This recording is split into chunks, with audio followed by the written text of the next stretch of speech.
Hey guys, I'm Dr. Anna Melendez. I'm a chiropractor in North County, San Diego, and I focus on all things health, nutrition, natural healing, holistic remedies, yada yada.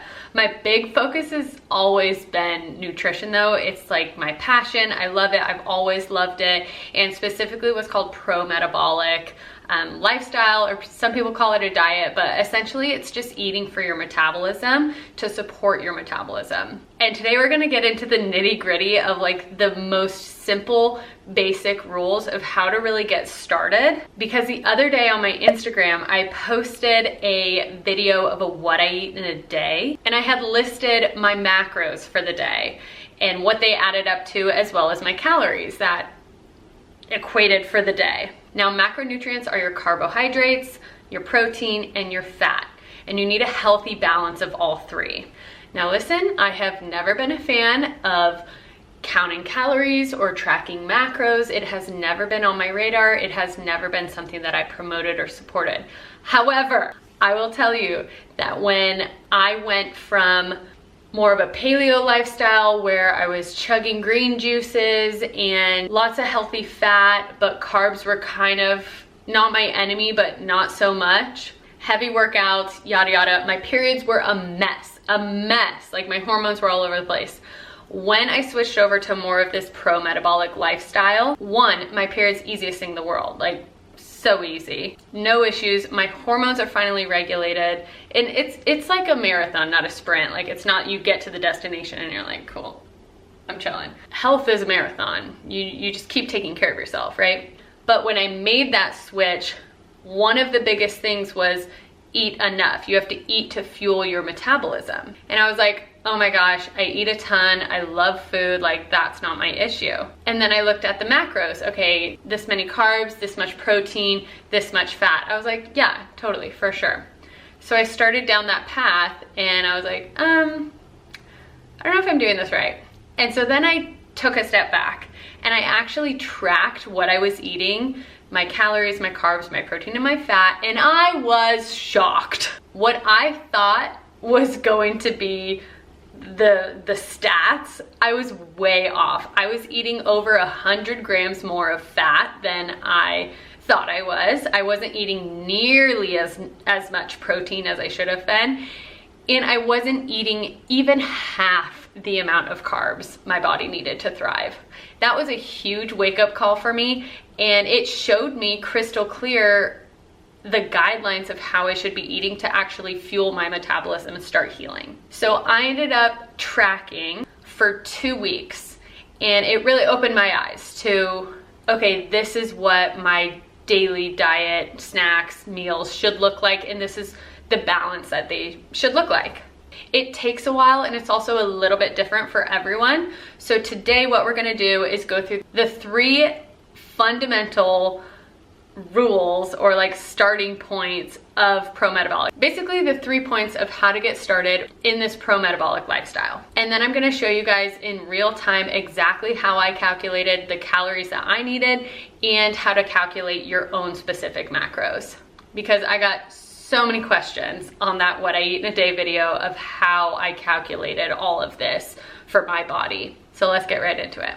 Rule number 1, I already mentioned, it's eating enough. Your metabolism refers to all the processes that take place in your body. That includes digestion, cellular repair, energy, your libido, your skin, immunity, detoxification, fertility, and so much more. Literally every process in your body is a metabolic process, and those processes need energy, and that comes in the form of food. So you have to fuel your body with enough fuel so that it can actually thrive and heal. So ensuring you're getting enough fuel in food is essential. That's just like foundational, okay? Now when we get to calculating actual caloric needs, if you're not eating enough, like that goal marker, the last thing I want you to do is take that jump. Like if you're used to eating 1,500 calories a day, and then we find, okay, you should be eating about 2,000, do not add 500 calories in one day, please. but slowly but surely add about 100 calories per week. That's how slowly I want you to go. I would say on average, I find most women need anywhere between 1,800 to 2,400 calories per day. It's really dependent on body composition, your health history, it depends on your goals, and it also depends on what season of life you're in. Are you training for something specific? Are you pregnant? Are you postpartum? Are you breastfeeding? Are you trying to get pregnant? Many different factors. Rule number 2, eat frequently. I mean like every 3 to 4 hours. If we're talking anything to do with balancing hormones, we cannot have that conversation without talking about your blood sugar. Eating frequently helps to balance your blood sugar, and that's the name of the game when it comes to hormones. How you balance your blood sugar is you eat often, so like every 3 to 4 hours, but also balancing your meals correctly, and we'll get to that when we talk about macros. Rule number 3 is eat breakfast. When you wake up in the morning, your body has been fasting all night. And when you're sleeping, your body uses glycogen stores from your liver as energy. But when you wake up, these glycogen stores are very, very low. That means you need to refuel these levels to ensure a stable blood sugar throughout the day. And coffee is not breakfast. I wish it were, it is not. Even if you put in collagen, milk, maple syrup, all the goodies, that is still not breakfast. And this is why. When you wake up in the morning, a hormone called cortisol gets you up and going, gets you up out of bed. That's a good thing. Now, cortisol is a stress hormone, but in short, small doses, it's a good thing. So it gets you up out of bed in the morning. And then imagine you add coffee right away. What does coffee do to your system? Does it ramp it up or ramp it down? It ramps it up. So it's going to even increase those cortisol levels. And in the morning, we want it to get us out of bed and then help lower those cortisol levels. So I recommend eating breakfast within an hour of waking up and then having your coffee. Now, oftentimes I hear, I'm just not hungry in the morning. And that is literally a sign of a slow metabolism. I have plenty of examples of different breakfast ideas on my channel. Go check them out. But the main thing here is you need protein in the morning, animal protein. Things like eggs or chicken sausage or yogurt or milk, cheeses. This is really, really going to help set up your blood sugar for it to be stable the rest of the day. Okay, before we get into figuring out your own calories and macro breakdown, I want you to track at least 3 days in a row of what you're eating. And make sure this is 100% accurate. Like, I don't want you to cheat. I don't want you to try and have like a really healthy day or a good day, but just do it on a weekday, because weekends can get crazy and different. But do it 3 consecutive days in the weekday and have it as honest and normal as possible. Don't try to be good or try different things. Just be honest. Even if that means coffee for breakfast, a spoonful of almond butter for lunch, and the whole kitchen sink for dinner. Then once you figure out your normal, that's where we know what direction to go in and how quickly you can add on or subtract calories or any of these macro needs. Now the fun part, let's calculate it. I'm gonna use my own stats to show you guys exactly how you can do this for yourself too. So you're gonna go to this website, tdee.com. That stands for Total Daily Energy Expenditure. And when you get there, they'll have a few questions right up front. All you need to put in is your gender, your age, your weight, height, and activity level. Don't worry about the body fat percentage. Unless you know it, then sure. Once you put in your information, it'll pop up on a screen of your maintenance calories. Now, these are the calories you need as a bare minimum to even have your metabolism in your body survive, not necessarily to thrive. So you can see mine is 1,996. That is my bare minimum to just survive. Now, if you scroll down, you can see the macronutrient breakdown. These are recommendations, and they have them for moderate carb, lower carb, and higher carb, depending on what you're trying to do, depending on your goals. Now, I'm not gonna use any of these. We're gonna actually calculate them separately. And we're gonna start with carbs. My maintenance was 1,996 calories. We can just round up to 2,000.